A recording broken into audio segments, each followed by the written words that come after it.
नमस्कार साथियों, आरपीएससी तरंग पे एक बार फिर से आपका बहुत बहुत स्वागत है। आज हम पढ़ने वाले हैं अभिप्रेरणा के बारे में, मोटिवेशन के बारे में। तो आज ये आपके लेक्चर नंबर 13 है और अपना सब्जेक्ट क्या चल रहा है, मनोविज्ञान। ठीक है। और ये जो आपको बुक दिख रही है ये है क्लास 11th की आरबीएससी की बुक है, मनोविज्ञान की। ठीक है। तो इसमें से कुछ चीज़ें हम कवर करने की कोशिश करेंगे। इसके अलावा जो चीज़ें हैं वो मैं आपको अलग से साथ में बताती जाऊंगी। तो ये जो मोटिवेशन है ये क्या होता है, ठीक है। मोटिवेशन से मतलब क्या है, सिंपल भाषा में अगर हम समझे एक लाइन में, तो इसका मतलब है कि कोई भी जो व्यक्ति है, ठीक है, कोई भी जो व्यक्ति है वो किसी कार्य को करने के लिए क्या करता है, प्रेरित होता है। ठीक है, कार्य करने के लिए प्रेरित होता है। तो वो किससे प्रेरित होता है, उसके अंदर जो मोटिवेशन होता है उसके अनुसार ही वो प्रेरित होता है। उसी को हम मोटिवेशन कहते हैं, सिंपल भाषा में अगर हम यहाँ पे बात करें तो। ठीक है। मनुष्य के अंदर की ये एक क्या है, इंटरनल पावर है, जिससे क्या है, हमारा कोई एक फिक्स जो भी टारगेट होता है, लक्ष्य होता है, उसकी ओर हम क्या करते हैं, आगे बढ़ते हैं। ठीक है। तो ये क्या होता है, इंटरनल पावर है अपने अंदर एक, जिससे हम अपना जो फिक्स टारगेट है, जैसे आपका टारगेट क्या है, सेकंड ग्रेड क्रैक करना। ठीक है, सेकंड ग्रेड का एग्ज़ाम निकालना है। तो इसके लिए आप क्या कर रहे हैं, दिन रात जो है आपसे हो रही है, जितनी मेहनत आप कर रहे हैं। ठीक है। तो ये आपके अंदर का ही मोटिवेशन है जो आपको क्या है, बार बार बोल रहा है कि आप थोड़े बहुत दिन और क्या है, अच्छे से मेहनत कर लीजिए तो आपका सिलेक्शन हो जाएगा और ये जो बेरोज़गारी है इससे आपको थोड़ी सी मुक्ति मिल जाएगी। ठीक है। यहाँ पे कुछ एग्जाम्पल भी इन्होंने दिए हुए हैं जो भी हम देख लेते हैं, जिससे आपको चीज़ें और अच्छे से समझ में आएगी।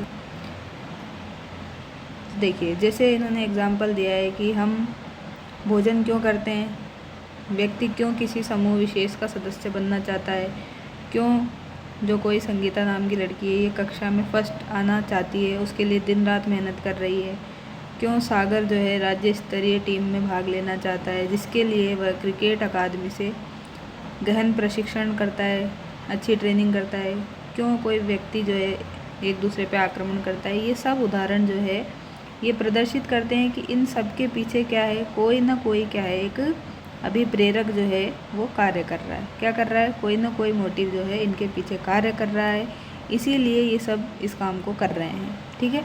हमें भूख लग रही है इसलिए हम भोजन कर रहे हैं, किसी क्लास में आपको फर्स्ट आना है, वो उसके लिए आप क्या कर रहे हैं, दिन रात मेहनत कर रहे हैं। आपको क्रिकेट में अच्छा करना है इसलिए आप अच्छी ट्रेनिंग ले रहे हैं, ये सागर नाम का व्यक्ति। ठीक है। तो इस तरह से आपके जो भी आप कार्य कर रहे हैं उसके पीछे कुछ मोटिव, उद्देश्य, अभिप्रेरक छिपा हुआ है। इसी के लिए क्या है, हम ये सब काम कर रहे हैं। ठीक है। तो इससे ही क्या है, अभिप्रेरणा हम कहते हैं। अभिप्रेरणा और संबंधित व्यवहार का कोई न कोई लक्ष्य या उद्देश्य होता है। क्या होता है, अभिप्रेरणा और उससे रिलेटेड जो भी हम बिहेवियर करते हैं, व्यवहार, उसके पीछे कोई न कोई अपना लक्ष्य जो है, एम छुपा होता है। इस लक्ष्य की प्राप्ति के लिए ही जो प्राणी है, व्यक्ति है, वो क्या है, विभिन्न तरह की क्रियाएं तब तक करता रहता है जब तक कि वो उस लक्ष्य को प्राप्त नहीं कर ले। ठीक है। जैसे कि हमारा लक्ष्य क्या है, अभी आपको बताया है, जो भी इस क्लास को देख रहे हैं, रीड के बच्चे सेकंड ग्रेड के, तो जिसका भी जो भी एम है उसके लिए आप क्या है, तब तक क्रिया कर रहे हैं तब तक जब तक आपका सिलेक्शन ना हो जाए। ठीक है। तो ये जो चैप्टर है आपको मोटिवेशन से संबंधित जो भी कॉन्सेप्ट है, अभिप्रेरणा है, इनको समझने में हमें हेल्प करेगा। और अपनी डे टू डे लाइफ में जो भी अपने कार्य करते हैं, इनको क्यों करते हैं, इनके पीछे क्या मोटिव होता है, ये सब हम इसमें देखने वाले हैं। तो ये इन्होंने यहाँ पे बताया भी है कि अभिप्रेरणा का जो सामान्य अर्थ होता है, जनरल, वो ऐसी अवस्था से होता है जो व्यक्ति को कार्य करने के लिए क्या करती है, प्रेरित करती है। क्या करती है, कोई कार्य करने के लिए हमें क्या करती है, प्रेरित करती है। उसी को हम अभिप्रेरणा कहते हैं। क्या कहते हैं, अभिप्रेरणा, मोटिवेशन इसको हम कहते हैं। जैसे फिर से एग्जांपल दिया है इन्होंने कि आप किसी रेस्टोरेंट में अगर खाना खाने के लिए जाते हैं तो खाने का स्वाद या उससे मिलने वाली पौष्टिकता जो है आपको क्या करती है, अभिप्रेरित करती है। क्या बताया इन्होंने कि अगर आप किसी रेस्टोरेंट में खाना खाने के लिए जा रहे हैं तो आपको वहाँ का टेस्ट अच्छा लग रहा है, ठीक है, या फिर वहाँ पे जो है अच्छा खाना मिल रहा है, हाइजीनिक है, पौष्टिक है, तो इसीलिए आप उस रेस्टोरेंट में खाना खाने जा रहे हैं, ना कि दूसरे रेस्टोरेंट में, ठीक है। तो ये सब चीज़ें जो हैं, इनके पीछे मोटिवेशन जो है ये काम करता है। आपकी तैयारी को लेकर भी आप इस एग्ज़ाम्पल को समझ सकते हैं। तो ये अपने को बेसिक जो है इसके बारे में समझ में आ गया। अब जो है हम देखते हैं मोटिवेशन शब्द जो है ये किससे बना है। तो ये इंग्लिश भाषा के जो है अंग्रेज़ी भाषा में तो इसको अपन मोटिवेशन कहते हैं, लेकिन इसका अब मोटिवेशन का भी कहाँ से लिया गया है। तो ये लैटिन भाषा का शब्द है मोवेर। क्या है? मोवेर आ जाए, या फिर कहीं कहीं पे मोटेम भी दिया है। क्या दिया है? मोटेम भी दिया है। तो दोनों एक ही आप समझे। तो इन दोनों से अगर पूछ ले तो लैटिन भाषा का ही है, ये भी मोटेम लिख देता है, कभी कभी मोवेर लिख देता है। तो इन दोनों से मिलके ये बना है, जिसका अर्थ क्या होता है। तो इसका अर्थ होता है कि क्रियाकलाप की गति। क्रियाकलाप की गति मतलब किसी क्रिया की क्या है, हम क्या है करते रहते हैं, गति देते रहते हैं उसको। तो इसका मतलब यही है गति से, ठीक है। हमारे जो दैनिक जीवन है इसमें बहुत से व्यवहारों की व्याख्या किसके आधार पर की जा सकती है? अभिप्रेरकों के आधार पर की जा सकती है। जैसे आप विद्यालय, स्कूल और महाविद्यालय, कॉलेज क्यों जाते हैं? इस व्यवहार के कई सारे कारण हो सकते हैं, ठीक है। सबके अलग अलग कारण हो सकते हैं। तो जैसे किसी का कारण होगा कि आप ज्ञान अर्जित करना चाहते हैं, या फिर कोई फ्रेंड बनाने के लिए जाता है, या फिर कोई एक अच्छी नौकरी पाने के लिए, डिप्लोमा डिग्री प्राप्त करने के लिए, या फिर कोई अपने माता पिता को प्रसन्न रखने के लिए कॉलेज स्कूल जाते हैं, ठीक है। तो सबके स्कूल जाने के, कॉलेज जाने के पीछे अलग अलग कारण हो सकते हैं, ये इन्होंने यहाँ पे बताए हैं, ठीक है। अभिप्रेरणा व्यवहार के निर्धारकों में से एक है। क्या है? अभिप्रेरणा जो है मोटिवेशन, ये हमारा जो भी व्यवहार रहता है, बिहेवियर, इसके जो भी फैक्टर हैं उसको निर्धारित करने में एक महत्वपूर्ण कारक है, ठीक है। और जो अपनी मूल प्रवृत्तियाँ हैं, अंतर्नोद है, आवश्यकताएं हैं, लक्ष्य या उत्प्रेरक, ये क्या है? अभिप्रेरणा के विस्तृत दायरे में आते हैं, ठीक है।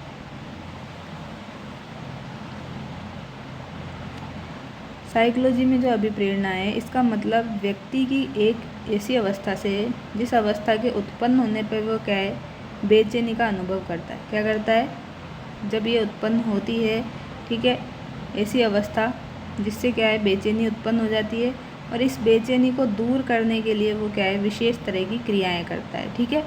और व्यक्ति की ये अवस्थाएँ जो है आंतरिक होती है। क्या होती है? ये जो अवस्थाएं हैं जिसको दूर करने के लिए वो क्या है? बेचैन हो जाता है। तो ये सब क्या होती है? आंतरिक होती है, अपने इंटरनल होती है, ठीक है। क्योंकि इसकी उत्पत्ति किसी न किसी प्रकार की आवश्यकता या कमी से ही होती है। क्या है? किसी प्रकार की हमें क्या होती है? नीड होती है, इसीलिए, या फिर किसी चीज़ का अभाव होता है, इसीलिए ये क्या है? उत्पन्न होती है, ठीक है। तो जब कोई व्यक्ति किसी तरह की आवश्यकता या कमी का अनुभव करता है, किसी प्रकार की इच्छा पूर्ति चाहता है, तो क्या है? खास तरह से उसका व्यवहार चेंज हो जाता है, ठीक है। वो रिएक्शन खास तरह से करने लग जाता है। जैसे फॉर एग्जांपल, किसी व्यक्ति को प्यास लगी है, तो प्यास लगी है तो उसके क्या है? थोड़ा सा बिहेवियर चेंज हो जाएगा अपने। तो प्यास की उत्पत्ति उसकी आंतरिक अवस्था में परिवर्तन के कारण होती है। इस परिवर्तन के फलस्वरूप वो क्या करता है? बेचैनी का अनुभव करता है, और इस बेचैनी को दूर करने के लिए क्या ढूंढता है? पानी ढूंढता है, ठीक है। तो उसको पानी की आवश्यकता पड़ती है, और पानी जब उसको मिल जाता है तब वो क्या है? उसकी प्यास शांत हो जाती है, ठीक है। तो उसकी बेचैनी भी शांत हो जाती है। तो ये सब बातें हम यहाँ पे करने वाले हैं आगे। तो यहाँ पे अपने जो आवश्यकता, प्रणोद, इस तरह की अब बातें चलेंगी, तो इसको हम देखेंगे। तो ये सब देखने से पहले थोड़ा सा मैं आपको इसकी डेफिनेशंस भी बता देती हूँ। डेफिनेशन भी कभी कभी डायरेक्टली पूछ ली जाती है, ठीक है। तो सबसे पहले तो हम डेफिनेशन से पहले भी ये देख सकते हैं कि जो अभिप्रेरणा है ये क्या है? अभिप्रेरणा है ये क्या है? लक्ष्य है, लक्ष्य नहीं है ये क्या है? एक साधन है। क्या है? लक्ष्य नहीं है, ये एक साधन है, ठीक है। एक चीज़ तो ये याद रखनी है आपको। दूसरा, अधिगम का जो हृदय है, अधिगम क्या होता है? जो चीज़ हम सीखते हैं, लर्निंग है, सीखने की अपनी प्रोसेस है, उसी को हम लर्निंग, अधिगम बोलते हैं। ये हम आगे देखेंगे। तो अधिगम का जो भी हृदय अगर आपसे पूछ ले अधिगम का हार्ट क्या है, तो अधिगम का हार्ट अगर पूछे तो आपको बताना है मोटिवेशन है। क्या है? अधिगम जो है, कोई चीज़ हम सीखते हैं उसके पीछे क्या होती है? अभिप्रेरणा होती है, मोटिवेशन होता है। तो ये चीज़ आपको याद रखनी है, डायरेक्टली कभी कभी पूछ लेता है। तो 2 चीज़ें आपकी समझ में आई यहाँ पर, ठीक है। और अभिप्रेरणा जो है यही अधिगम की प्राणवायु है, अधिगम का स्वर्ण पथ है। तो ये भी आपको याद रखना है कि ये जो मोटिवेशन है इसी को क्या बोला है? इसी को बोला है हमने अधिगम का स्वर्ण पथ। क्या बोला है? अधिगम का स्वर्ण पथ बोल दिया, या फिर पूछ ले कि अधिगम की प्राणवायु है, ठीक है। तो ये चीज़ें आपको डायरेक्ट याद होनी चाहिए, फैक्चुअल है, पूछा जा सकता है। अब आते हैं हम अपनी डेफिनेशंस की तरफ। तो कुछ डेफिनेशन जो इम्पोर्टेंट है ये मैं आपको यहाँ पे बताने वाली हूँ। तो देखिए, सबसे पहले बात करते हैं स्किनर की। स्किनर ने कौन सी डेफिनेशन दी है? तो स्किनर ने बताया है कि जो अधिगम है, अधिगम का सर्वश्रेष्ठ राजमार्ग क्या है? अभिप्रेरणा है। क्या बताया है? इन्होंने बताया है कि जो अधिगम है, लर्निंग है, उसका सर्वश्रेष्ठ, क्या बताया है? सर्वश्रेष्ठ मार्ग, ठीक है, सर्वश्रेष्ठ राजमार्ग, स्वर्ण पथ या हृदय, ठीक है, कुछ भी आ जाए तो आपको क्या बताना है? अभिप्रेरणा बताना है, ठीक है। ये वाली डेफिनेशन किसने दी है? तो ये वाली डेफिनेशन दी है स्किनर महोदय ने। अब हम इसको कैसे याद रखेंगे? तो इसको याद रख सकते हैं हम ऐसे कि यहाँ पे स्किनर में नर आ रहा है, तो नर जो है इससे तो अपना स्किनर हो जाएगा। नर क्या करेगा? अच्छे मार्ग पे चलेगा, राज मार्ग पे चलेगा, ठीक है। तो इससे आपको ये कीवर्ड से याद रह जाएगी डेफिनेशन, ठीक है। अब हम आगे चल सकते हैं सेकंड डेफिनेशन पे। तो सेकंड डेफिनेशन अपनी आ जाएगी किसके अनुसार? गुड एनफ के अनुसार। किसके अनुसार? गुड एनफ के अनुसार। तो गुड एनफ महोदय ने क्या कहा है? इन्होंने कहा है कि जो अभिप्रेरणा है, क्या है? जो अभिप्रेरणा है, मोटिवेशन है, ये क्या है? किसी क्रिया को प्रारंभ करने, क्या बोला है इन्होंने?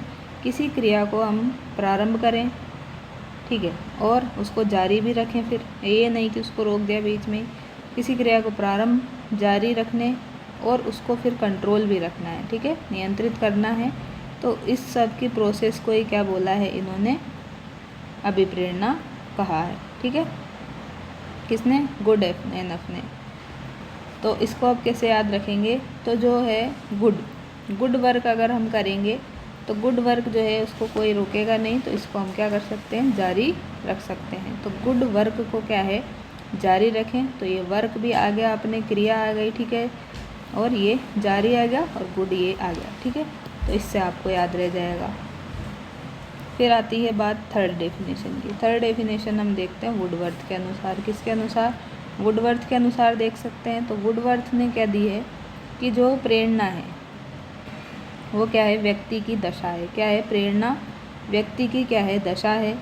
और जो उसे क्या है? निश्चित व्यवहार करने, क्या है? कोई फिक्स जो व्यवहार है, बिहेवियर है, उसको करने के लिए फिक्स उद्देश्य होता है, ठीक है, उसकी ओर क्या होती है? उत्तेजित होती है। क्या होती है? उत्तेजित होती है, ठीक है। तो ये डेफिनेशन है कि प्रेरणा जो है व्यक्ति की क्या है? दशा है, जो उसे निश्चित व्यवहार करने के लिए क्या करती है? निश्चित उद्देश्य की ओर उत्तेजित करती है, ठीक है। तो ये आपकी वुडवर्थ के अनुसार डेफिनेशन हुई। अब हम दो डेफिनेशन और देखते हैं यहाँ पे। तो यहाँ पे हम देखते हैं क्रेच एंड क्रेचफील्ड की डेफिनेशन। तो इन्होंने कौन सी डेफिनेशन दी है? इन्होंने दिया है कि अभिप्रेरणा जो है हमारे क्यों का उत्तर देती है। क्या है? जो अभिप्रेरणा है, मोटिवेशन है अपने अंदर, ये क्या है? हमारे अंदर जो भी क्यों है उसका क्या देती है? हमें आंसर देती है, ठीक है। अभिप्रेरणा हमारे अंदर जो क्यों वर्ड है, ये चीज़ें क्यों हो रही है, इसका आंसर देती है। तो क्रेच और क्यों, ठीक है, याद रह जाएगा आपको। क्रो एंड क्रो नहीं है यहाँ पे, क्रेच है, ठीक है। तो क्रो एंड क्रो से कंफ्यूज यहाँ पे नहीं होना है बिल्कुल भी मोटिवेशन में, ठीक है। अब एक और देखते हैं मैकडोनाल्ड के अनुसार। किसके अनुसार? मैकडोनाल्ड के अनुसार देखते हैं। तो मैकडोनाल्ड ने डेफिनेशन दी है कि व्यक्ति के अंदर जो भी होने वाला ऊर्जा परिवर्तन है, क्या है? कोई पर्सन है, उसके अंदर जो भी ऊर्जा का परिवर्तन होता है, एनर्जी में चेंजेज होते हैं, उसी को क्या है, मोटिवेशन कहते हैं। ठीक है, व्यक्ति के अंदर जो ऊर्जा परिवर्तन है वही क्या है, मोटिवेशन है। ये मैकडोनाल्ड ने कहा है। अब इसको क्या कैसे याद रखेंगे कि मैकडोनाल्ड जो है उसमें जाके हम क्या है, बर्गर खाते हैं, तो बर्गर खाकर भी क्या है, बर्गर खाकर व्यक्ति में क्या है, ऊर्जा में चेंज आ जाते हैं। तो इससे बर्गर से आपको मैकडोनाल्ड क्लिक कर जाएगा। ठीक है, तो ये अपने 5 डेफिनेशन हो गई है। अब लास्ट एक डेफिनेशन और मैं आपको बता देती हूँ कि जो मैकडूगल है, अब है मैकडूगल। मैकडूगल ने क्या डेफिनेशन दिए, इन्होंने बताया कि अभिप्रेरणा की जो व्याख्या है, मोटिवेशन की जो भी क्या है व्याख्या है, ये जन्मजात जो अपनी मूल प्रवृत्ति होती है, जन्मजात जो भी अपनी मूल प्रवृत्ति होती है उसके आधार पे ही की जा सकती है। ठीक है, जन्मजात जो अपनी मूल प्रवृत्तियाँ होती है उसके बेस पे ही क्या है, मोटिवेशन की व्याख्या, एक्सप्लेनेशन की जा सकती है। ये किसने बोला है, तो मैकडूगल जी ने ये बोला है। ठीक है, अब बात करते हैं किसकी, अभिप्रेरणा की जो प्रकृति है। ठीक है, अभिप्रेरणा का जो भी नेचर है, प्रकृति है, इसके बारे में थोड़ी सी चर्चा कर लेते हैं। ठीक है, तो इसका नेचर कैसा होता है, तो पहली बात तो ये क्या है, एक मनोवैज्ञानिक प्रक्रिया है। क्या है ये, एक मनोवैज्ञानिक साइको साइंटिफिक क्या है, ये एक प्रोसेस है। ठीक है, ये शारीरिक और अंतर प्रक्रिया भी है, शारीरिक व आंतरिक प्रक्रिया है ये। ठीक है, तो ये आपको इसका नेचर ध्यान में रखना है। इसके बाद में सेकंड नंबर पे बात की जाए तो ये क्या है, अपनी जो नीड है उससे क्या होती है, उत्पन्न होती है, आवश्यकता से, और ये प्रणोद से। किससे, नीड से और ड्राइव से, प्रणोद से ये क्या होती है, उत्पन्न होती है। ठीक है, उत्पन्न होने वाली ये क्या है, प्रक्रिया है। अब आवश्यकता जो है ये क्या होती है और नीड क्या होती है, तो आवश्यकता जो है ये तो अपने शरीर में जो कोई किसी चीज़ की कमी हो जाती है या फिर ज़्यादा हो जाता है। ठीक है, किसी चीज़ की कमी हो जाए या फिर अति हो जाए। ठीक है, तो उस अवस्था को क्या कहते हैं, शरीर में किसी चीज़ की कमी या अति की जो अवस्था होती है उसी को क्या कहते हैं, हम नीड कहते हैं, आवश्यकता कहते हैं। ठीक है, फॉर एग्जाम्पल मैं आपको यहाँ पे बताऊँ तो जैसे भोजन, पानी, नींद, मलमूत्र त्याग, ये सब क्या है, आवश्यकता है अपनी। ठीक है, और ये जो प्रणोद है इसमें क्या होता है, जैसे इसमें होता है शरीर की आंतरिक क्रिया और दशा जो है उससे रिलेटेड है।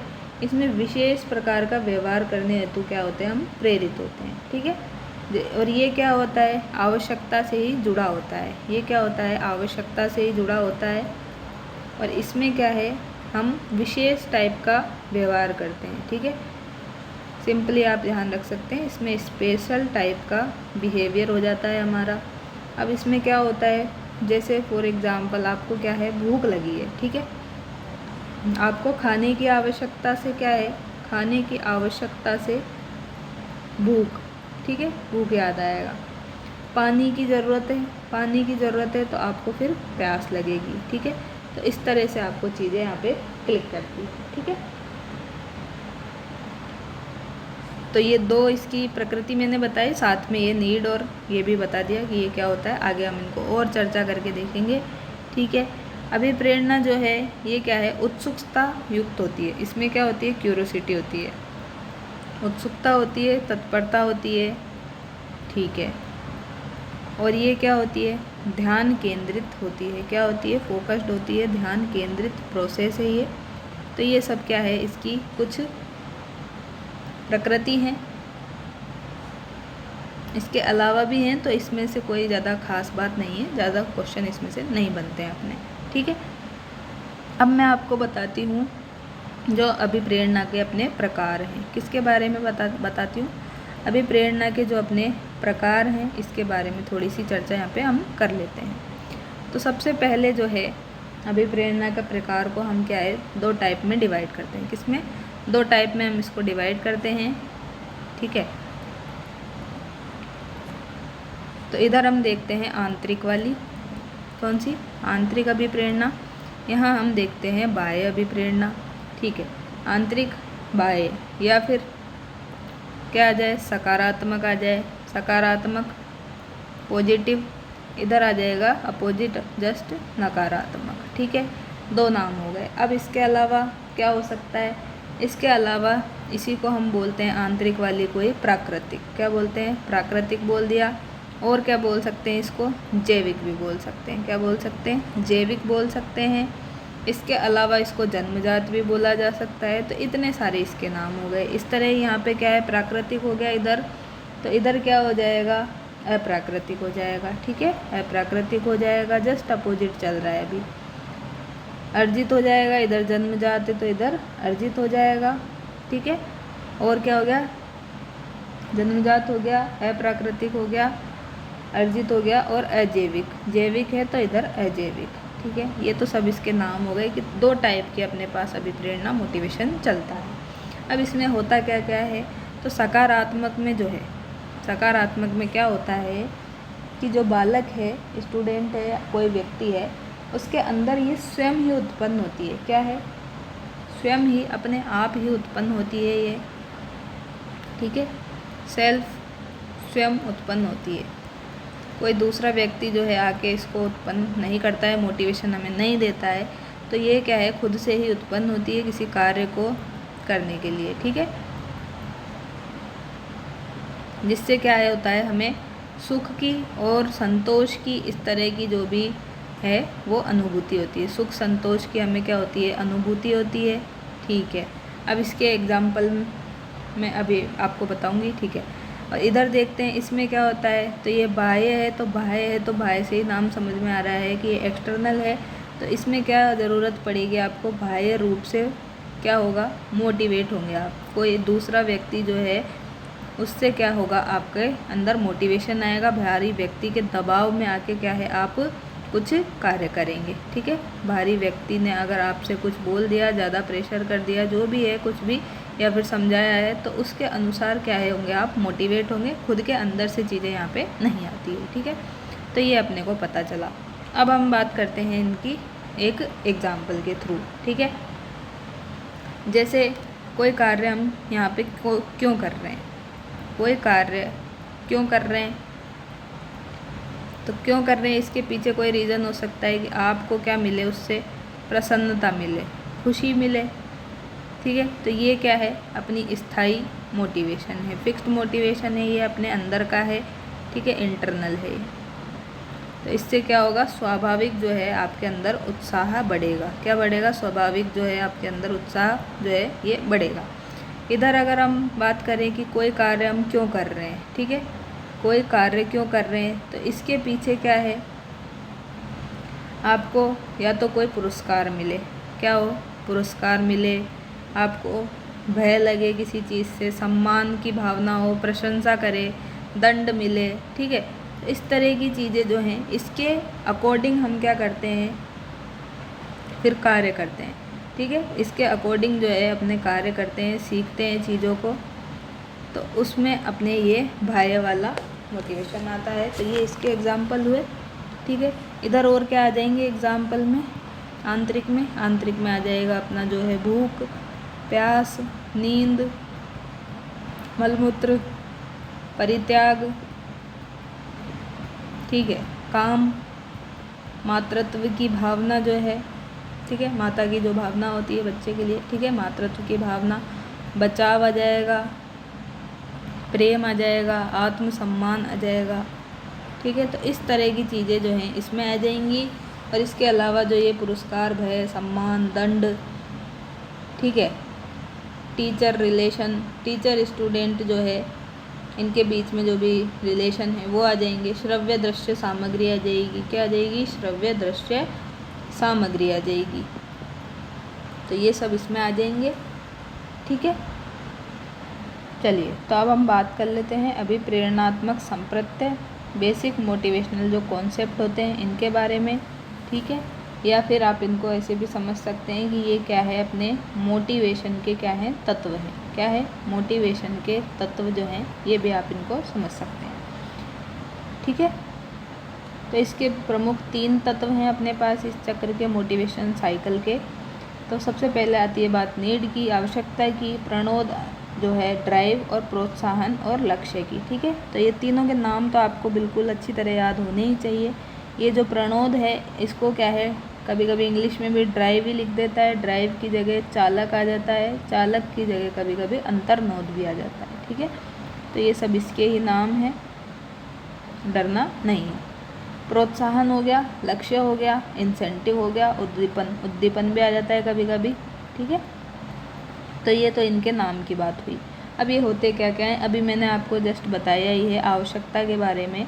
तो आवश्यकता जो है, हमारे अंदर किसी चीज़ की कमी हो जाए, अति हो जाए, ज़्यादा हो जाए, ठीक है, तो उस अवस्था को ही क्या है, आवश्यकता हम कहते हैं। आवश्यकता से तात्पर्य व्यक्ति में आंतरिक या बाह्य कारणों से उत्पन्न अवस्था से, जिसकी अनुभूति अभाव के रूप में होती है। जैसे भोजन या पानी की आवश्यकता का अनुभव हमें कब होता है, शरीर में भोजन या जल की कमी होने से। भोजन की कमी होगी तो हमें क्या लगेगी, भूख लगेगी, जल की कमी होगी तो हमें क्या है, प्यास लगेगी। इस तरह से जो है हमें चीज़ें पता चलती है। इसी प्रकार काम, निद्रा, किसी संकट से बचना, ज्ञानोपार्जन, ये सभी इनके अभाव में क्या है, इनके अभाव की स्थिति के द्योतक है, किसकी, आवश्यकता के।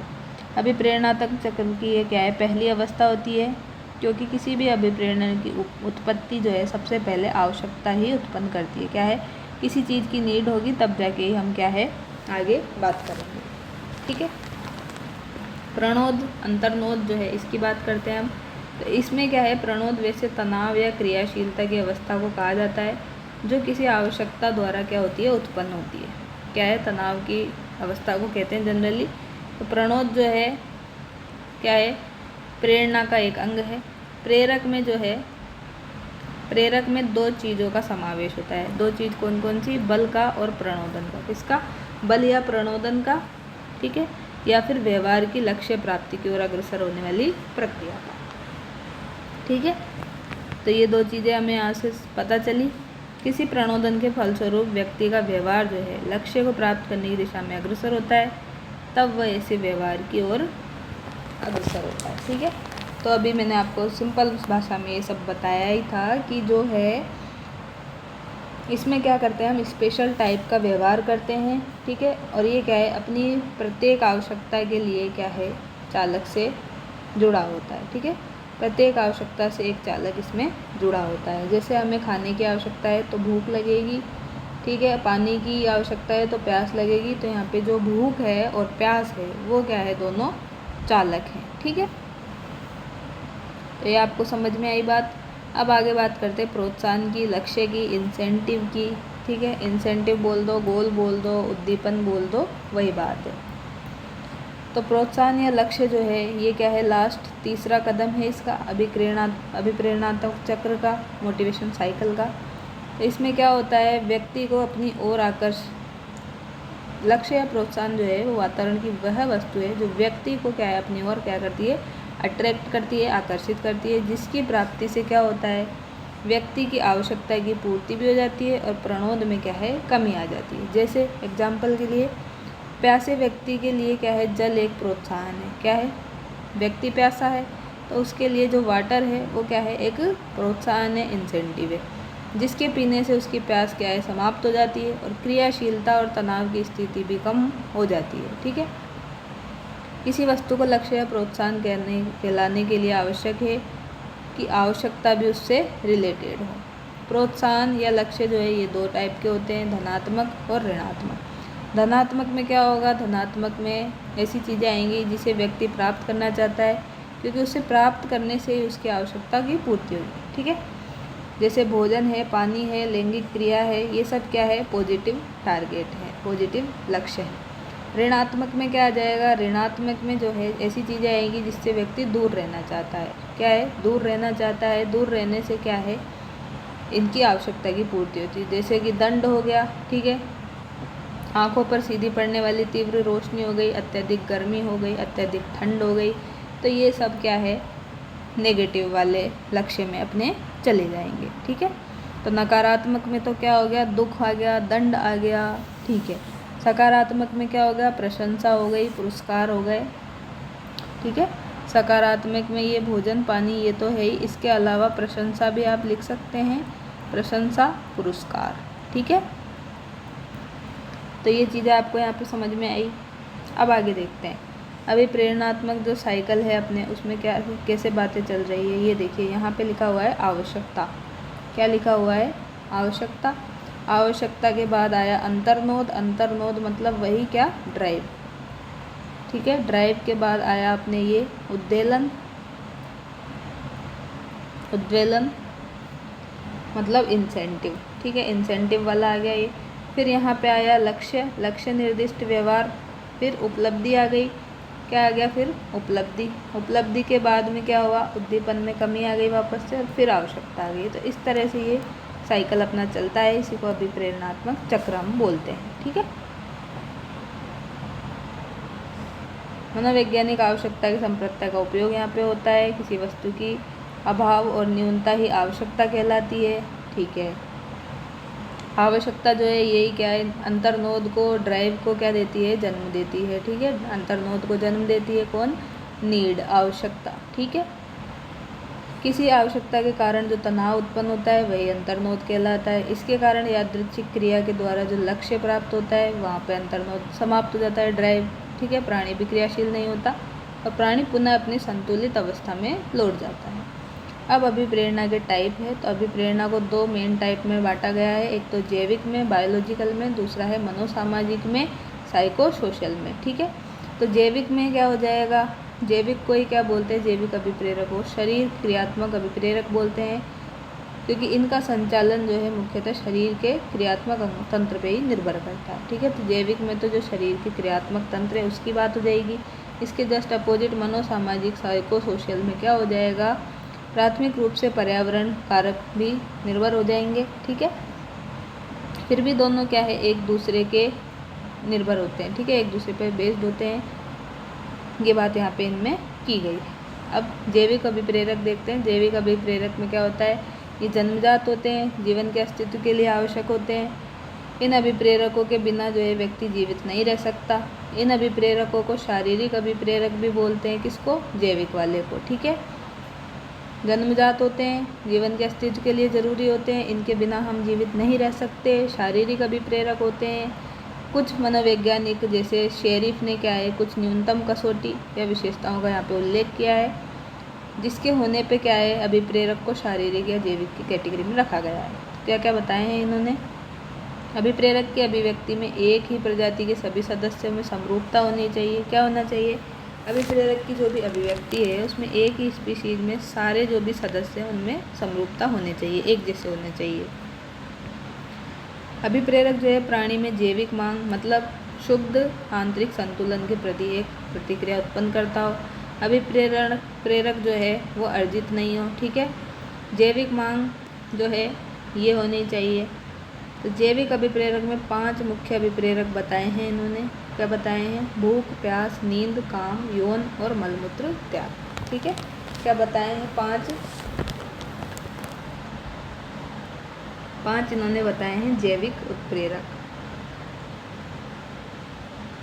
कौन कौन से? भूख, प्यास, नींद, काम या यौन और मलमूत्र त्याग। ठीक है, और ये सभी क्या है? ये सभी अभिप्रेरक शरीर के भीतर संतुलित शारीरिक अवस्था बनाए रखने के लिए होते हैं। ठीक है, मनोवैज्ञानिकों ने इसे समस्थिति कहा है। जब किसी कारक से इस स्थिति में शुद्धता या असंतुलन आ जाता है तो व्यक्ति में जैविक अभिप्रेरक की उत्पत्ति हो जाती है। ठीक है, जैसे अब इन्होंने दे दिया भूख के बारे में, तो भूख के बारे में क्या दिया है? व्यक्ति को भूख लगने पे भोजन की आवश्यकता होती है। भोजन प्राप्त करने के लिए, खाने के लिए उसको अभिप्रेरक करती है। क्या? भूख। भोजन व तत्व जो भूख है, जो भूख प्रणोद को संतुष्ट करता है। भूख की उत्पत्ति जो है आमाशय की मांसपेशियों को संकुचन से होती है। आमाशय जब खाली होता है तो इनमें क्या होता है? संकुचन होता है। किसमें? आमाशय की उसमें ग्रंथियों में। फलस्वरूप व्यक्ति के पेट में क्या होता है? दर्द होता है, भूख का अनुभव होता है। इस तरह के दर्द को भूख दर्द भी कहा जाता है। मनोवैज्ञानिकों ने भूख का स्थानीय उद्दीपक सिद्धांत कहा है। ठीक है, तो इसको क्या बोला? भूख का उद्दीपक सिद्धांत बोल दिया। मनोवैज्ञानिकों ने भूख अभिप्रेरक के 2 मुख्य शारीरिक आधार बताए। कौन सा? पहला तो बता दिया हाइपोथैलेमस का 2 क्षेत्र है। क्या बताया? हाइपोथैलेमस के 2 क्षेत्र है जिससे भोजन करने के व्यवहार का नियमन होता है। क्या होता है? भोजन करने के व्यवहार का नियमन होता है। इस तरह से जो भूख है, प्रणोद है, इसको प्रभावित करता है। इसके भी 2 क्षेत्र बता दिए, लेटरल हाइपोथैलेमस और वेंट्रोमेडियल हाइपोथैलेमस। तो ये दोनों आप ऐड कर लेना। जनरली ये कोई भी नहीं पढ़ाता है, सिर्फ यही बताते हैं भूख प्यास के बारे में। ठीक है, तो ये चीज़ें आप ऐड कर सकते हैं। Lateral hypothalamus, ventromedial hypothalamus. Lateral में क्या होता है? एक फीडिंग केंद्र के रूप में ये कार्य करता है, जो भोजन के व्यवहार को उत्तेजित करता है। और वेंट्रोमेडियल क्या करता है? वेंट्रोमेडियल जो है ये एक तुष्टि केंद्र के रूप में कार्य करता है, और ये जब सक्रिय होता है तो प्राणी भोजन करना बंद कर देता है। ठीक है, तो ये तो क्या था? पहले वाले के ही टाइप चल रहे थे। हाइपोथैलेमस के 2 क्षेत्र हो गए, 2 बता दिए इन्होंने। ठीक है, अब दूसरा जो है, दूसरा में क्या होगा? दूसरे में बात हो जाएगी जब व्यक्ति में चीनी या शक्कर की क्या होती है? मात्रा कम हो जाती है। तो इससे व्यक्ति को क्या है? भूख का अनुभव होता है। ठीक है, शुगर लेवल अपना डाउन हो जाता है थोड़ा सा, तो हमें भूख लगने लग जाती है। जब व्यक्ति लगातार कई घंटों से भोजन नहीं करता, तो इससे ईंधन की आपूर्ति स्वभावतः कम हो जाती है, और अपना जो लीवर है, यकृत है, उसकी चयापचयी क्रियाओं में चेंजेज होने लग जाते हैं। ठीक है, जिसकी सूचना अपने जो मस्तिष्क है उसको हाइपोथैलेमस के द्वारा होती है। इसके फलस्वरूप भी भूख का अनुभव होता है। ठीक है, तो ये आपको वेंट्रोमेडियल, लेटरल हाइपोथैलेमस और ये शुगर लेवल वाला याद रखना है। फिर बात आती है कि जो एनोरेक्सिया नर्वोसा है, क्या है? एनोरेक्सिया नर्वोसा है, और बुलिमिया नर्वोसा है। ये 2 खाने से संबंधित विकृतियाँ हैं, ये इम्पोर्टेंट है। ठीक है, क्या है? एनोरेक्सिया नर्वोसा और बुलिमिया नर्वोसा, ये दोनों क्या है? खाने से संबंधित विकृतियाँ हैं। तो एनोरेक्सिया में तो क्या होता है? व्यक्ति में मोटा हो जाने के कारण मोटा हो जाने का डर बना रहता है। क्या होता है एनोरेक्सिया में? तो कि मैं ज़्यादा खाना खाऊंगा तो मैं मोटा हो जाऊंगा। तो इससे क्या है? वो खाना खाना लगभग बंद कर देता है, जिससे उसके शरीर का वजन ज़रूरत से ज़्यादा कम हो जाता है। क्या होता है? ज़रूरत से ज़्यादा कम हो जाता है। और बुलिमिया में क्या हो जाता है? बुलिमिया नर्वोसा में व्यक्ति में बार बार खाना खाने की इच्छा उत्पन्न होती है। ठीक है, और मोटा होने के डर से अत्यधिक व्यायाम करता है, और न आते हुए भी क्या है? खाने की उल्टी कर देता है। क्या कर देता है? उसको उल्टी नहीं आती है, फिर भी क्या है? खाने की उल्टी कर देता है। बहुत ज़्यादा व्यायाम करता है, बार बार खाना खाने की इच्छा उत्पन्न होती है। इसमें बुलिमिया में इस मानसिक विकृति से उसमें मोटा होने का डर सदैव बना रहता है। ठीक है, तो ये दोनों जो है विकृतियाँ आपको ध्यान में रखनी है। तो कई बार कम खाकर भी ज़बरदस्ती उल्टी वो करता रहता है। तो देखिए भूख के बारे में कितनी सारी चीज़ें यहाँ पे दी गई है। अब आती है बात प्यास की। तो प्यास क्या है? ये एक जन्मजात अभिप्रेरक है। ठीक है, जब हम कई घंटे तक पानी नहीं पीते, पानी से वंचित रहते हैं, तो हमारे मुंह के भीतर क्या होता है? गीलेपन में अत्यधिक कमी हो जाती है, हमारा मुंह सूखने लग जाता है और हमें प्यास लग जाती है। प्यास की व्याख्या जो है शारीरिक क्रिया के रूप में करने के लिए एक सिद्धांत दिया, जिसे क्या है? डबल डिप्लेन सिद्धांत कहा गया। क्या कहा गया? डबल डिप्लेन सिद्धांत कहा गया, डिप्लेशन सिद्धांत कहा गया।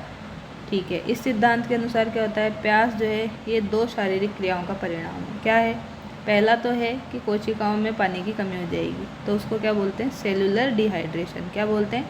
हमारी जो कोशिकाएं हैं, सेल हैं, उनमें पानी की कमी हो जाएगी, तो उसको बोला है सेलुलर डिहाइड्रेशन। और जो अपना ब्लड है, रक्त है, उसमें कमी हो जाती है, तो उसको हाइपोवोलेमी कहता है। क्या बोला है? हाइपोवोलेमी बोला है। जब शरीर में अत्यधिक पानी किसी कारण से निकल जाता है या ज़रूरत के अनुसार उसे पानी नहीं मिलता, तो शरीर की कोशिकाओं के भीतरी भाग सूखने लगता है। ऐसी स्थिति में हाइपोथैलेमस जो है अपने अंदर, उसमें एक विशेष प्रकार की जो तंत्रिका कोशिका है, जिसे ऑस्मो रिसेप्टर या फिर नमक रिसेप्टर क्या कहते हैं? क्या बोलते हैं उसको? ऑस्मो रिसेप्टर या फिर नमक रिसेप्टर बोलते हैं। किसको? तंत्रिका कोशिका को, जिससे क्या है? हमें पता चलता है। ठीक है, और ये क्या है? फिर ऑस्मो रिसेप्टर जो है ये उत्तेजित होकर मस्तिष्क के उच्च केंद्रों में क्या भेजता है? स्नायु प्रवाह करके हमें बताता है, इन्फॉर्मेशन देता है कि आपके शरीर में पानी की कमी हो गई है। ठीक है, जिससे व्यक्ति को प्यास का अनुभव होता है। शरीर की कोशिकाओं में पानी की कमी की स्थिति को कोशिकीय निर्जलीकरण वही वापस सेलुलर डिहाइड्रेशन कहा जाता है। ठीक है, शरीर में पानी की कमी हो जाने पर शरीर में खून की कमी भी हो जाती है, जिससे रक्तचाप क्या है? ब्लड प्रेशर में कमी आ जाती है। ब्लड प्रेशर अपना फिर क्या हो जाता है, डाउन हो जाता है, ठीक है।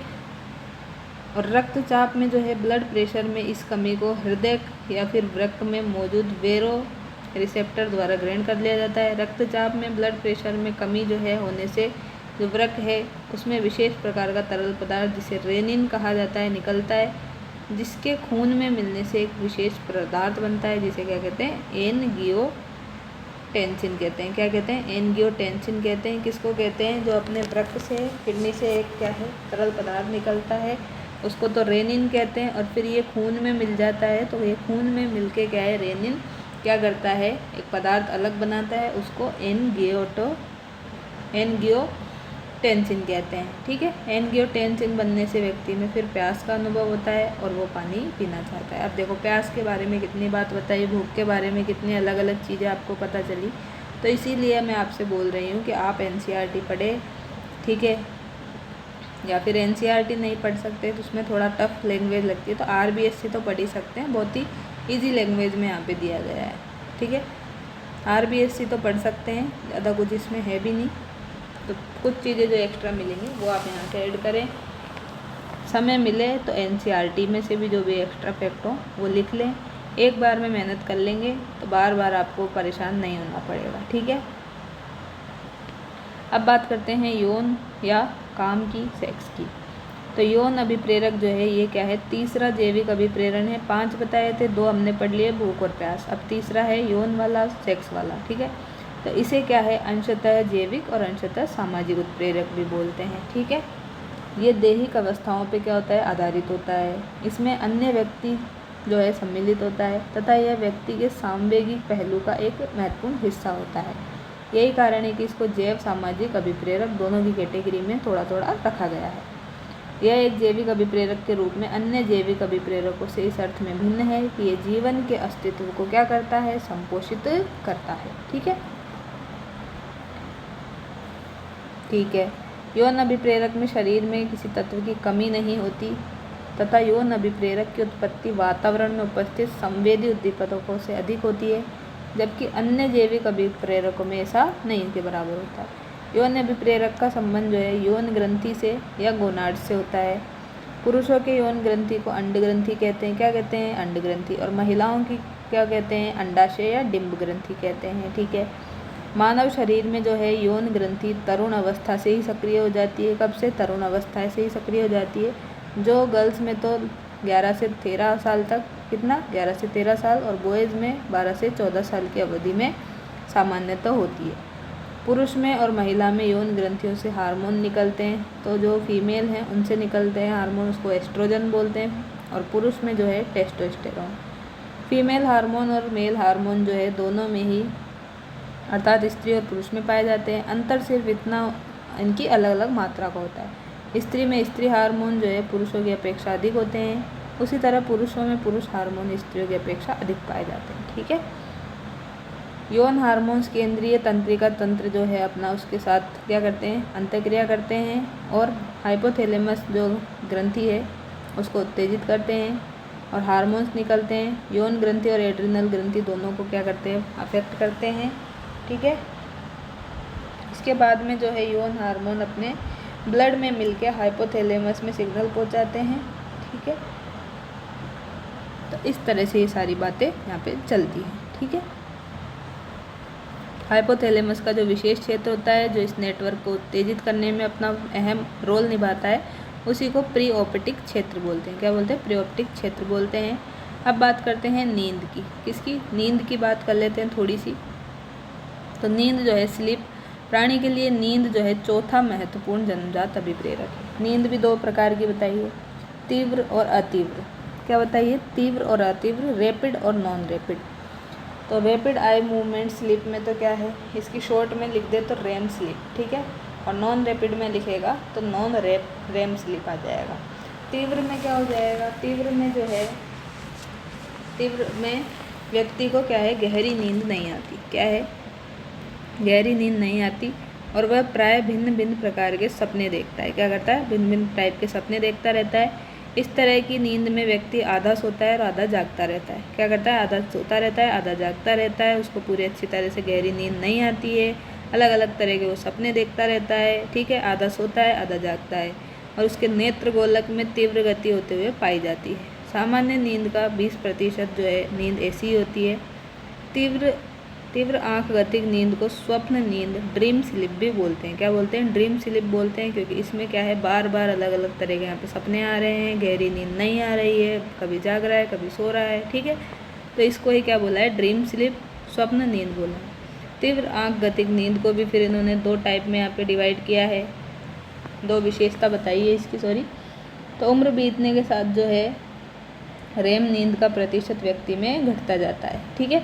और बच्चों में जो है इस नींद का करीब 50% होता है, और वयस्कों में ये घट के मात्र 20% हो जाता है। और दूसरी विशेषता क्या बताइए? दूसरी बताइए कि ये केवल स्तनपायी प्राणियों में ही होता है, ठीक है। अतीव्र बताया है। अब अतीव्र में क्या है? नॉन रैपिड में। तो नॉन रैपिड में क्या है? व्यक्ति गहरी नींद में चला जाता है, उसमें संवेदी प्रक्रिया बहुत कम होती है। इस तरह की नींद में श्वसन गति भी जो है, अपने सांस लेने की गति भी क्या हो जाती है? धीमी हो जाती है, अपने हृदय की गति भी धीमी हो जाती है, और अपना जो ब्लड प्रेशर है वो भी डाउन हो जाता है। तो तीव्र आँख गतिक नींद में ये सारी प्रक्रिया उल्टी हो जाती है, ठीक है। रैपिड का जस्ट अपोजिट क्या है? नॉन रैपिड है। तो ये चीज़ें आपको अब नई पता चली होंगी, ठीक है। तो बच्चों में तो 50% और वयस्कों में घट के 20% हो जाता है। और यहाँ पे आप देख सकते हैं दूसरी विशेषता, ये सिर्फ स्तनपायियों में पाई जाती है। नॉन रैपिड में क्या होता है? गहरी नींद में सोते हैं। रैपिड में गहरी नींद नहीं आती है, बार बार जो है सपने देखते रहते हैं अलग अलग, ठीक है। कभी सोते हैं, कभी जागते हैं। और इसमें क्या करते हैं? अच्छे से नींद आती है, गहरी नींद आती है, संवेदी प्रक्रिया बहुत कम होती है, धीरे धीरे सांस आती है, धीरे धीरे अपना हृदय जो काम करता है, ब्लड प्रेशर डाउन हो जाता है। तो ये सब चीज़ें आपको यहाँ पे समझ में आ गई होगी। चलिए, तो थोड़ी सी बात अब हम और कर लेते हैं। तो जो थॉमसन है, थॉमसन के अनुसार और गेरेट के अनुसार हम क्या देखेंगे? प्रेरक जो है उसके टाइप देखेंगे, ठीक है। तो थॉमसन के अनुसार तो इन्होंने बताए हैं 2 टाइप। कितने? 2 टाइप। एक तो बताया है स्वाभाविक, क्या बताया है? स्वाभाविक। और एक बताया है कृत्रिम। क्या बताया? स्वाभाविक और कृत्रिम। और इन्होंने बताया है गेरेट ने 3 टाइप का। 3 टाइप का कौन सा? पहला बताया है जैविक, जैविक को ही दैहिक बोला है, ठीक है। जैविक, दैहिक प्रेरक, इधर आ जाएगा मनोवैज्ञानिक प्रेरक, और लास्ट में बताया है सामाजिक प्रेरक। अब इनके एग्जाम्पल देखते हैं एक एक करके। स्वाभाविक में क्या बताया है कि स्वाभाविक प्रेरक में क्या है? हमें जो है खेल खेलने की, प्रेम की, स्नेह की, प्रशंसा की, सॉरी सहानुभूति की, ये सब क्या है? अनुभूति होती है, ठीक है। तो खेल आ जाएगा इसमें अपने पास में, अनुकरण आ जाएगा, ठीक है, सहानुभूति, इस तरह के वर्ड्स यहाँ पे आ जाएंगे। कृत्रिम में क्या आ जाएगा? कृत्रिम में आ जाएगा प्रशंसा, पुरस्कार, दंड, भय, ठीक है। इस तरह की चीज़ें यहाँ पे आ जाएगी। सहयोग आ जाएगा, ये सब कृत्रिम में आ जाएंगे थॉमसन के अकॉर्डिंग। इधर जैविक दैहिक में क्या आएगा? जैविक दैहिक में आएगा भूख, प्यास और जो अपने थी नींद, ये आ जाएंगे, ठीक है। और मनोवैज्ञानिक में क्या आ जाएगा? मनोवैज्ञानिक में आ जाएगा अपना सुख, दुख, प्रेम, भय, ठीक है, क्रोध, ये सारी जो है मूल प्रवृत्ति वाले इसमें आ जाएंगे, ठीक है। और सोशल में क्या आ जाएगा? सोशल में आ जाएगा अपने आत्मगौरव, क्या आ जाएगा? आत्मगौरव की बात हो जाएगी, अपनी प्रतिष्ठा की बात हो जाएगी, ठीक है। सामूहिकता की, ग्रुपिज्म की बात हो जाएगी, क्रिएटिविटी की बात हो जाएगी, जिज्ञासा की। तो इस तरह की जो बातें हैं ये सामाजिक प्रेरक में हो जाएंगी, ठीक है। तो ये गेरेट के अनुसार है और ये थॉमसन के अनुसार है। तो फिर अब हम यहाँ पे देखते हैं अभिप्रेरणा के कुछ सिद्धांत। क्या देखते हैं? अभिप्रेरणा के सिद्धांत देख लेते हैं। इसमें जो है एक सिद्धांत आपने पहले ही पढ़ लिया है, ये तो संवेगात्मक वाला जो अपना टॉपिक था संवेगात्मक विकास का, उसमें मैंने आपको पढ़ाया था मैकडूगल का सिद्धांत। क्या पढ़ाया था? मैकडूगल का सिद्धांत पढ़ाया था। कौन सा सिद्धांत था इनका? मूल प्रवृत्ति का सिद्धांत था। क्या था? मूल प्रवृत्ति का इनका सिद्धांत था, ठीक है। तो मूल प्रवृत्ति के सिद्धांत में क्या बताया था आपको? 14 तरह की जो हैं ये बताई थी। कितनी? 14 टाइप की मूल प्रवृत्तियाँ बताई थी, वो पूरी टेबल आपको याद करवाई थी। ठीक है, जैसे भय है, डर है। ठीक है, ये तो क्या है, इधर तो संवेग की बात चल रही थी और इधर हम बात कर रहे थे किसकी? मूल प्रवृत्ति की। ठीक है, तो भय या डर होगा तो आप क्या करेंगे? तो क्या है, आप वहाँ से भागने की कोशिश करेंगे, पलायन करेंगे। ठीक है, फिर डिस्कस किया था क्रोध, गुस्सा आएगा। तो गुस्सा कब आएगा? युद्ध करने की इच्छा हो रही है, आक्रमण की, तो संवेग के कारण हो रहा था।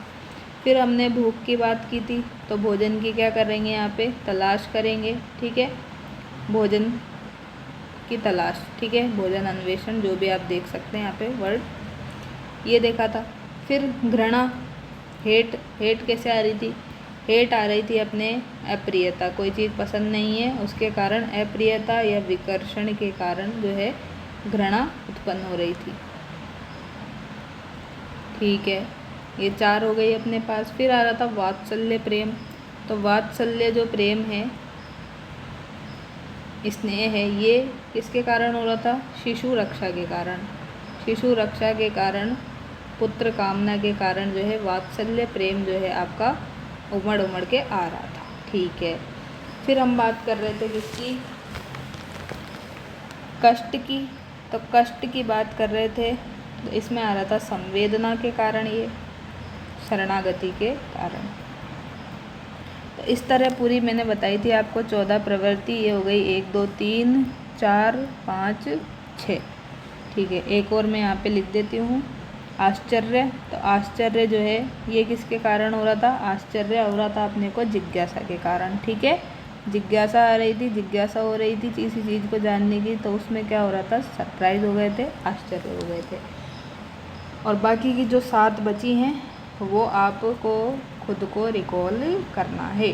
देखते हैं आपको कितना याद है, नहीं है। ठीक है, एक सिद्धांत की ओर हम यहाँ पे चर्चा करते हैं, किसकी? आवश्यकता पदानुक्रम सिद्धांत। किसका? आवश्यकता पदानुक्रमिक सिद्धांत। ये सिद्धांत किसने दिया था? तो ये सिद्धांत दिया था अब्राहम मैस्लो ने। किसने दिया था? अब्राहम मैस्लो ने दिया था। और इसको क्या बोलते हैं? इसका एक और नाम है, तो इसको हम बोलते हैं मानवतावादी सिद्धांत भी। क्या बोलते हैं इसको? मानवतावादी सिद्धांत भी हम इसको बोल सकते हैं। इसमें इन्होंने जो है क्या करा था? 5 आवश्यकता बताई थी। क्या बताई थी? 5 आवश्यकताएं बताई थी, 5 नीड्स बताई थी। ठीक है, तो 5 नीड्स जो है क्या क्या बताई थी इन्होंने? 1 2 3 4, ये 5। ठीक है, पहले नंबर पे जो है इन्होंने शुरू में यहाँ पे बताया था देहिक अपने जो है शारीरिक आवश्यकता जो है अपनी ये बताई थी। ठीक है, शारीरिक आवश्यकता बताई थी। इसके बाद में जो है सेकंड नंबर पे इन्होंने बताई सुरक्षा की। क्या बताई? सुरक्षा की आवश्यकता बता दी। फिर थर्ड लेवल पे इन्होंने बताई है संबद्धता की या स्नेह की। ठीक है, स्नेह की भावना, स्नेह की नीड बताई है। स्नेह के बाद में ऊपर चले तो स्नेह के बाद में आपको क्या चाहिए? आपको अब सम्मान चाहिए, तो सम्मान की नीड बताइए। फिर सम्मान के बाद में आपको क्या चाहिए? तो आपको अब क्या चाहिए? आत्मसिद्ध, खुद को सिद्ध करना है, आत्मसिद्ध, आत्म अनुभूति, ये आपको चाहिए। ठीक है, तो ये सारी नीड इन्होंने बताई है, नीचे से ऊपर की तरफ हम इनको याद रखेंगे। ठीक है, तो ये दोनों जो है फर्स्ट और सेकंड जो है ये तो क्या आ जाएंगी? प्राथमिक नीड आ जाएंगी अपनी। क्या हो जाएगी? ये तो प्राइमरी नीड हो जाएगी, प्राथमिक नीड हो जाएगी। ठीक है, थर्ड और फोर्थ माध्यमिक हो जाएगी, माध्यमिक। ठीक है, माध्यमिक नीड हो जाएगी। और फिफ्थ वाली जो है ये अपने हो जाएगी उच्चतर। ठीक है, उच्चतर नीड हो जाएगी ये। तो इस तरह से इन्होंने यहाँ पे बताया है बात, कैसे याद रखेंगे। और कि पहले नंबर पे तो क्या हो गया? अपना जन्म हो गया। ठीक है, बॉडी से रिलेटेड बात आ गई, जन्म हो गया। तो अब क्या चाहिए आपको? रोटी कपड़ा मकान चाहिए, सुरक्षा चाहिए, तो सुरक्षा आ गई। सुरक्षा के बाद में क्या चाहिए आपको? अच्छा आपका फैमिली चाहिए, बढ़िया परिवार चाहिए, तो उनको स्नेह करेंगे, तो स्नेह की बात आ गई। फिर स्नेह करने के बाद में अपनी फैमिली हो गई अच्छी, तो उसके बाद में अब क्या चाहिए, समाज में आपको सम्मान चाहिए, समाज में कोई बढ़िया सम्मान दे हमें, ठीक है, अपनी बढ़िया रेपुटेशन हो, तो ये चाहिए। इसके बाद में आपको क्या चाहिए अब, और आपको जो है पूर्ण संतोष हो गया है, लास्ट में तो आत्मानुभूति, आत्मसिद्ध, खुद को प्रूव कर दिया आपने। तो इस तरह से आप इसको आराम से याद रख सकते हैं। तो ये हमने 2 सिद्धांतों की चर्चा करी। एक सिद्धांत और मैंने आपको पहले पढ़ा दिया था, सिगमंड फ्राइड का मनोविश्लेषणवाद का सिद्धांत, ठीक है, मनोविश्लेषणवाद सिद्धांत। तो ये किसने दिया था, ये दिया था सिगमंड फ्राइड ने। किसने दिया था, सिगमंड फ्राइड ने दिया था। इसमें जो क्या बात की थी, अचेतन मन की बात की थी। क्या बात की थी, अचेतन मन जो है ये क्या है, मानव का जो व्यवहार है, क्या है, अचेतन मन जो है मानव के व्यवहार का क्या है, प्रमुख चालक है। क्या है, प्रमुख चालक है। और अचेतन मन जो है यही क्या है, हमारे अंदर जो भी दमित इच्छाएं हैं, ठीक है, दमित इच्छाओं का क्या है, ये पुंज है, गुच्छा है, ठीक है, दमित इच्छाओं का पुंज भी यही है। कौन, अचेतन मन। ये मनोविश्लेषणवाद की थ्योरी थी, सिगमंड फ्राइड ने दी थी। इतना आप याद रखें, कोई ज़्यादा आपको परेशान नहीं होना है, ठीक है। मूल प्रवृत्ति वाला मैंने अभी मैकडूगल का आपको बता दिया है, विलियम मैकडूगल इसके प्रतिपादक है। इसमें हमने जो है 14 मूल प्रवृत्तियों की बात की है। वो सारी टेबल आप उस PDF से भी देख सकते हैं, आपके पास नोट्स होंगे तो आप आराम से रिवाइज कर लेना, ठीक है। अब हम आगे क्या बात कर सकते हैं, आगे हम बात कर सकते हैं किसकी, एक सिद्धांत और दिया है किसने, व्यवहार का अधिगम सिद्धांत। क्या दिया है, व्यवहार का अधिगम सिद्धांत इसको बोलें, या फिर हम इसको बोल सकते हैं चालक न्यूनता सिद्धांत। क्या बोल सकते हैं, चालक न्यूनता थ्योरी। ये किसने दी है, तो ये दी है क्लॉर्क हल ने। किसने, CL हल ने दी है। इसमें जो है इन्होंने व्यवहार जो है इसको आवश्यकताओं की संतुष्टि पर निर्भर करता है। क्या बताया इन्होंने, जो अपना व्यवहार है वो अपनी जो नीड्स हैं, आवश्यकताएं हैं, वो हम कितनी उससे संतुष्ट हो गए हैं उस पर निर्भर करता है। इस तरह की बात इन्होंने की है, ठीक है, क्लॉर्क हल ने। अब ये डायरेक्ट आपसे पूछ सकता है, ज़्यादा कुछ इसमें याद रखने की बात नहीं है। प्रोत्साहन का सिद्धांत किसने दिया, तो प्रोत्साहन वाली थ्योरी दी है कॉफमैन ने और वोल्फ ने। किसने दी है, 2 नाम याद रखने हैं, कॉफमैन और वोल्फ, ठीक है, कॉफमैन और वोल्फ ने जो है प्रोत्साहन वाली थ्योरी दी है। इसके अलावा संतुलन स्थैर्य, कौन सी, संतुलन स्थैर्य जो सिद्धांत है ये किसने दिया है, तो चैपमैन, कोफर और एप्पल ने। किसने, चैपमैन, कोपल और एप्पल ने दिया है, ठीक है। इतना आप यहाँ पे याद रखें, आपका काम यहाँ पे चल जाएगा। अभी हम बस लास्ट बात कर रहे हैं, इसी के साथ अपना अभिप्रेरणा टॉपिक कंप्लीट होता है मेरे एंड से। आपको और जहाँ से भी कुछ देखना है, समय मिले तो ज़रूर देखें, ठीक है। और PYQ क्वेश्चन अब आपको खुद को करने हैं, वो मैं अब आपको नहीं करा रही हूँ, ठीक है। पहले मैंने करवाए थे, लेकिन अब जो है आप थोड़ा खुद चाहें तो करें, और अगर आपसे नहीं हो रहे हैं तो कमेंट बॉक्स में लिखें, तो अगली क्लास से हम उनको भी ले लेंगे।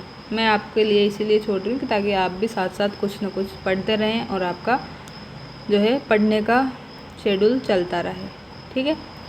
तो बात करते हैं सबसे पहले उपागम की, ठीक है। उपागम अप्रोच की बात हो जाएगी यहाँ पे, ठीक है। उपागम समझ में नहीं आ रहा, इंग्लिश में अप्रोच, ठीक है।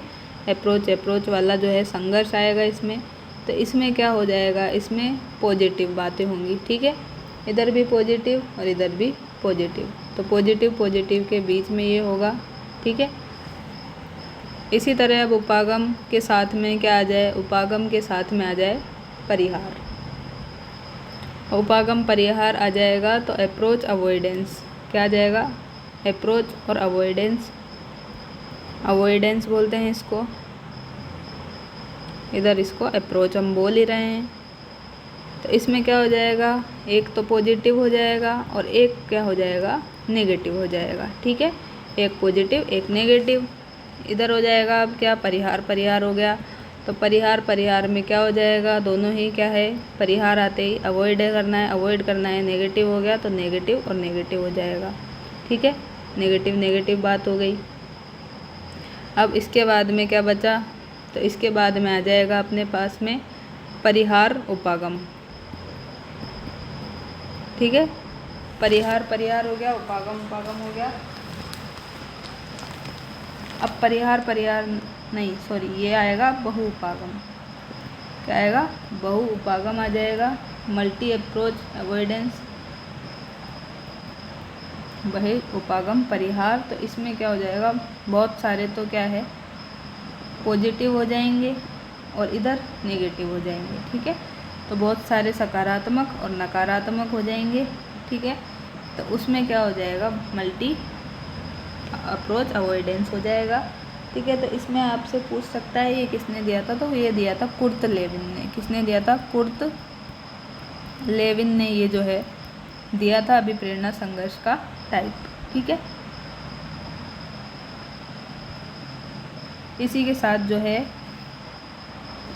ये जो आपका मोटिवेशन चैप्टर है ये मेरे एंड से क्या है कंप्लीट होता है। मैंने मेरी तरफ से पूरी अच्छी से कोशिश की है RBSC से भी आपके फैक्ट्स लेने की। ठीक है, नोट्स से लेने की, अवनी वाली जो बुक आती है सर की उससे भी। ठीक है, तो इतनी सारी चीज़ों से मैंने मिला करके और दिशा से भी कुछ चीज़ें लेने की पूरी कोशिश की है। फिर भी जो चीज़ें अगर कुछ रह गई हैं तो उसके लिए आपको थोड़ा सा मेहनत खुद को भी करनी पड़ेगी। ठीक है, टीचर के साथ साथ स्टूडेंट भी अगर जब मेहनत करता है तभी सक्सेस मिलती है। ये नहीं है कि सिर्फ टीचर अगर मेहनत कर रहा है तो ही आपको सक्सेस मिल जाए। स्टूडेंट को भी बराबर मेहनत करनी पड़ती है और ज़्यादा मेहनत करनी पड़ती है। ठीक है, स्टूडेंट को तो बहुत सारी चीज़ें याद रखनी पड़ती है, इतनी सारी सब्जेक्ट हैं, सब याद रखना पड़ता है। तो स्टूडेंट ज़्यादा मेहनत करता है और ज़्यादा अच्छे से चीज़ें कर सकता है अगर वो करना चाहे तो, और आपको करना ही है, हर हाल में करना है। ठीक है, तो बस लगे रहें, 2 महीने 3 महीने जितने भी हैं आपके पास में, पॉजिटिवली रहें, अच्छे से करें, जितना आपसे हो सकता है उतना प्रयास करें। ठीक है, मिलते हैं कल की क्लास में। कुछ और अपडेट आपके लिए करना हो, जो भी आपको सुझाव देना हो तो आप कमेंट बॉक्स के माध्यम से ज़रूर दें। आप जो है आजकल कमेंट में लाइक में कमी रख रहे हैं, पता नहीं इसे क्या है, आपका पढ़ने का मन कर रहा है, नहीं कर रहा है, क्लासेज आ रही हैं, पसंद नहीं आ रही, जो भी आपका है तो आप उसको ज़रूर शेयर करें। अगर मेरे एंड से कोई प्रॉब्लम है तो मैं उसको सुधारने की कोशिश करेंगी। आपको कुछ चीज़ें फेस हो रही है तो वो भी आप बता सकते हैं। ठीक है, तो मिलके हम चलेंगे तो जल्दी ही क्या है हम आगे बढ़ेंगे, चीज़ों को अच्छे से कर लेंगे। ठीक है, तो मिलते हैं कल की क्लास में। Thank you so much.